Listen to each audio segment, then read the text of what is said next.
नमस्कार दोस्तों, स्वागत है आपका हमारे चैनल द नो। इस वीडियो में हम जानेंगे क्या होता है स्लीप पैरालिसिस, किन लोगों को होता है और क्या है इससे बचने का तरीका।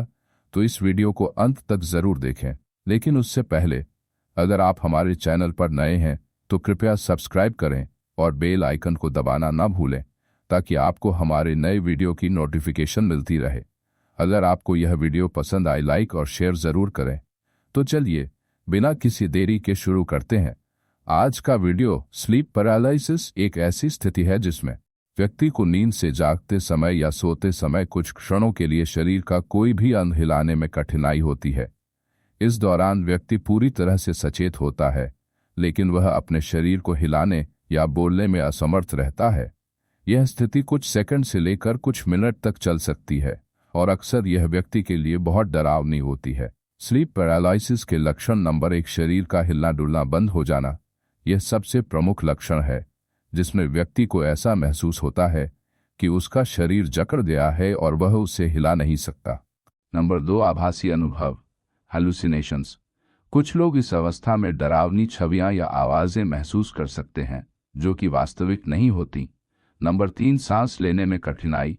व्यक्ति को यह महसूस हो सकता है कि वह सांस नहीं ले पा रहा है, हालांकि वास्तव में ऐसा नहीं होता। नंबर 4, डर और घबराहट। स्लीप पैरालिसिस के दौरान व्यक्ति को अत्यधिक डर और घबराहट हो सकती है क्योंकि वह इस स्थिति से निकलने के लिए असमर्थ होता है।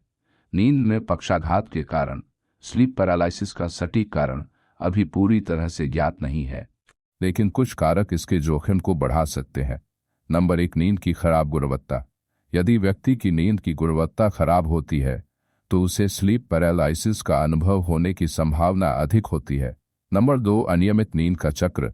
अनियमित नींद का समय, रात की पाली में काम करना या यात्रा के कारण समय क्षेत्र बदलना इस स्थिति को ट्रिगर कर सकता है। नंबर 3, तनाव और चिंता। अत्यधिक तनाव और चिंता भी स्लीप पैरालिसिस का कारण बन सकते हैं। नंबर 4, अन्य मानसिक विकार जैसे कि बाइपोलर डिसऑर्डर और PTSD, post traumatic stress disorder, भी इससे जुड़े हो सकते हैं। नंबर 5, परिवार में इतिहास। यदि किसी के परिवार में पहले किसी को यह समस्या रही है तो उस व्यक्ति को भी यह हो सकती है। स्लीप पैरालिसिस का विज्ञान। Sleep paralysis RAM, rapid eye movement, नींद से जुड़ा होता है। रैम नींद का वह चरण है जिसमें हमारी आंखें तेजी से इधर उधर घूमती हैं और हम सपने देखते हैं। इस अवस्था में मस्तिष्क सक्रिय होता है, लेकिन हमारे शरीर की मांसपेशियां अस्थायी रूप से लकवाग्रस्त हो जाती हैं ताकि हम अपने सपनों के दौरान शारीरिक रूप से प्रतिक्रिया न करें। जब कोई व्यक्ति नींद से जागते समय या सोते समय रेम नींद में प्रवेश करता है या उससे बाहर निकलता है तो मस्तिष्क कभी कभी शरीर के लकवे को हटाने में विफल हो जाता है, जिससे स्लीप पैरालिसिस की स्थिति उत्पन्न होती है। स्लीप पैरालिसिस से कैसे बचें? नंबर 1, नियमित नींद की आदतें अपनाएं। एक नियमित नींद का शेड्यूल बनाएं और इसे पालन करें। हर दिन एक ही समय पर सोने और जागने की कोशिश करें। नंबर 2, तनाव को कम करें। तनाव और चिंता को नियंत्रित करने के लिए योग, ध्यान और व्यायाम का सहारा लें। नंबर 3, सोने का वातावरण सुधारें। एक शांत और अंधेरे वाले वातावरण में सोने की कोशिश करें। सोने के कमरे का तापमान भी न ज्यादा ठंडा हो और न ही ज्यादा गर्म। नंबर 4, ध्यान और श्वास अभ्यास। सोने से पहले ध्यान और श्वास अभ्यास करने से मानसिक शांति मिलती है और नींद की गुणवत्ता बेहतर होती है। नंबर 5, कैफीन और अल्कोहल से बचें। सोने से पहले कैफीन और अल्कोहल के सेवन से बचें क्योंकि ये नींद को प्रभावित कर सकते हैं। स्लीप पैरालिसिस के साथ जीने के लिए सुझाव। स्लीप पैरालिसिस पूरी तरह से रोकने का कोई निश्चित तरीका नहीं है, लेकिन स्वस्थ नींद की आदतें और तनाव प्रबंधन तकनीकों का पालन करने से इसकी आवृत्ति को कम किया जा सकता है। यदि नींद में पक्षाघात के लक्षण बार बार होते हैं और व्यक्ति के जीवन की गुणवत्ता पर नकारात्मक प्रभाव डालते हैं तो चिकित्सा सलाह लेना महत्वपूर्ण है। नींद में पक्षाघात एक अस्थायी स्थिति है जो आमतौर पर हानिरहित होती है लेकिन डरावनी हो सकती है। इसे समझना और स्वस्थ जीवन शैली अपनाना इसके प्रभाव को कम करने में मदद कर सकता है। यदि किसी को बार बार इस स्थिति का सामना करना पड़ता है तो वे डॉक्टर से परामर्श करें ताकि इसके पीछे के संभावित कारणों का पता लगाया जा सके और उचित उपचार किया जा सके। स्लीप पैरालिसिस को कई संस्कृतियों और धार्मिक मान्यताओं में आध्यात्मिक या अलौकिक अनुभवों से जोड़ा गया है। कुछ लोग इसे भूत प्रेत, बुरी आत्माओं या दैवीय शक्तियों के प्रभाव का परिणाम मानते हैं। हालांकि यह महत्वपूर्ण है कि हम इसे वैज्ञानिक दृष्टिकोण से भी समझें। आध्यात्मिक और सांस्कृतिक मान्यता है। नंबर 1, भूत प्रेत या बुरी आत्माएं। कई संस्कृतियों में यह माना जाता है कि जब कोई व्यक्ति स्लीप पैरालिसिस का अनुभव करता है तो वह किसी बुरी आत्मा या भूत के प्रभाव में होता है। यह मान्यता खास तौर पर तब पाई जाती है जब व्यक्ति को आभासी अनुभव होते हैं, जैसे कि किसी अजनबी छाया का महसूस होना या भारीपन का अनुभव करना। नंबर 2, दैवीय या अलौकिक शक्तियां।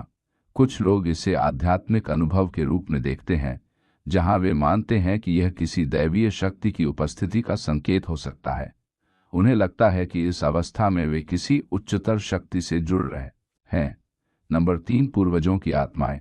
कुछ संस्कृतियों में यह माना जाता है कि स्लीप पैरालिसिस के दौरान व्यक्ति अपने पूर्वजों की आत्माओं से संपर्क कर सकता है। साइंटिफिक दृष्टिकोण से देखा जाए तो स्लीप पैरालिसिस को मस्तिष्क की एक सामान्य लेकिन भ्रमित करने वाली अवस्था के रूप में समझा जाता है। REM नींद के दौरान मस्तिष्क का एक हिस्सा जागृत हो सकता है, जबकि शरीर का बाकी हिस्सा अभी भी लकवाग्रस्त स्थिति में होता है। इस स्थिति में होने वाले आभासी अनुभव और भारीपन का अनुभव भी मस्तिष्क की गतिविधियों का ही परिणाम होते हैं। आध्यात्मिक अनुभव के पीछे का मनोविज्ञान। जब कोई व्यक्ति किसी अनुभव को समझ नहीं पाता है तो वह उसे आध्यात्मिक या अलौकिक रूप में व्याख्यायित करता है। स्लीप पैरालिसिस का अनुभव इतने वास्तविक और डरावने होते हैं कि लोग इसे किसी दूसरी दुनिया से जुड़ा हुआ मान सकते हैं। ये अनुभव मानसिक और शारीरिक प्रक्रियाओं के कारण होते हैं, लेकिन व्यक्ति इन्हें अलौकिक अनुभव मान सकता है। हालांकि स्लीप पैरालिसिस को कई जगहों पर आध्यात्मिक या अलौकिक मान्यताओं से जोड़ा जाता है, लेकिन इसे समझने के लिए वैज्ञानिक दृष्टिकोण अपनाना ज्यादा महत्वपूर्ण है। यह स्थिति मस्तिष्क और नींद के बीच के जटिल संबंधों का परिणाम है, और इसे आध्यात्मिकता के संदर्भ में देखना व्यक्तिगत मान्यताओं पर निर्भर करता है। यदि कोई व्यक्ति स्लीप पैरालिसिस का अनुभव करते समय आध्यात्मिकता से जुड़ा हुआ महसूस करता है, तो यह उनकी व्यक्तिगत मानसिकता और सांस्कृतिक पृष्ठभूमि के कारण हो सकता है। हालांकि इसके पीछे का विज्ञान इसे एक सामान्य न्यूरोलॉजिकल घटना के रूप में समझाता है।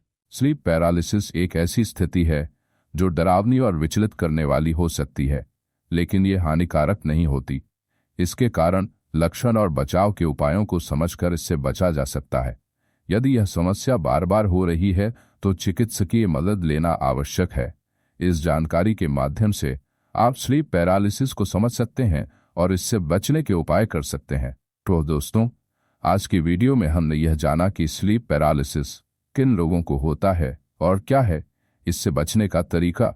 अगर आपको ये वीडियो पसंद आई तो प्लीज़ इससे लाइक करें, अपने दोस्तों के साथ शेयर करें और हमारे चैनल को सब्सक्राइब ज़रूर करें ताकि आपको आने वाले सभी अपडेट्स मिलते रहें। आपके कोई सवाल या सुझाव हो तो नीचे कमेंट सेक्शन में ज़रूर बताएं। तो हमारे साथ बने रहिए। आपका बहुत बहुत धन्यवाद। मिलते हैं अगले वीडियो में।